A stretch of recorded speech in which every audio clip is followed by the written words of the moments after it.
السلام علیکم ورحمۃ اللہ وبرکاتہ۔ الحمدللہ وکفا وسلام علی عباد الذین اصطفیٰ اما بعد فاعوذ باللہ من الشیطان الرجیم بسم اللہ الرحمن الرحیم۔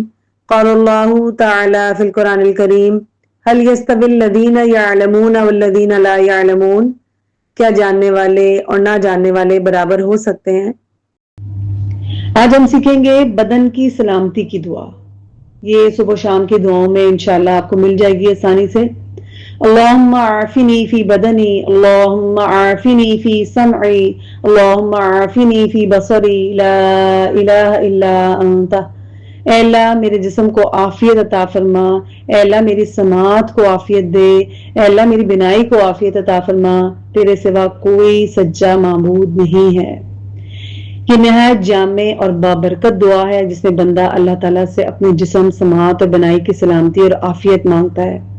صحت اللہ تعالیٰ کی یقیناً بہت بڑی نعمت ہے، اور جب تک انسان تندرست ہوتا ہے وہ اپنے دینی دنیاوی فرائض بہترین طریقے سے انجام دے رہا ہوتا ہے، لیکن جیسے ہی کوئی بیماری آتی ہے تو ہم ایک دم سے بے چین اور پریشان ہو جاتے ہیں۔ تو اللہ تعالیٰ سے ہمیں یہ عافیت کی دعا مانگتے رہنا ہے، اور اس دعا میں جو تعلیم دی گئی ہے کہ انسان اپنی جسمانی صحت کے ساتھ ساتھ اپنی سماعت اور بنائی کی حفاظت کے لیے بھی اللہ تعالیٰ سے دعا کرے، کیونکہ یہ عظیم نعمتیں ہیں جن کی اصل قدر اکثر انسان کو اس وقت معلوم ہوتی ہے جب وہ اس سے محروم ہو رہا ہوتا ہے۔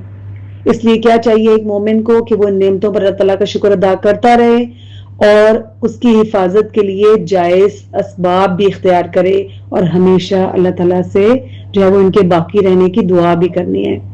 اور اس دعا کے آخر میں جو لا الہ الا انت کہہ کر بندہ اپنے عقیدہ توحید کا اظہار کر رہا ہے کہ اللہ کے سوا کوئی عبادت کے لائق نہیں ہے، اور حقیقی عافیت اور حفاظت جو ہے وہ صرف اور صرف اللہ ہی کے اختیار میں ہے۔ رسول اللہ صلی اللہ علیہ وآلہ وسلم صبح و شام اس دعا کو پڑھا کرتے تھے۔ سبحانک اللہم و بحمدک نشہد ان لا الہ الا انت نستغفرک و نتوب الیک۔ السلام علیکم ورحمۃ اللہ وبرکاتہ۔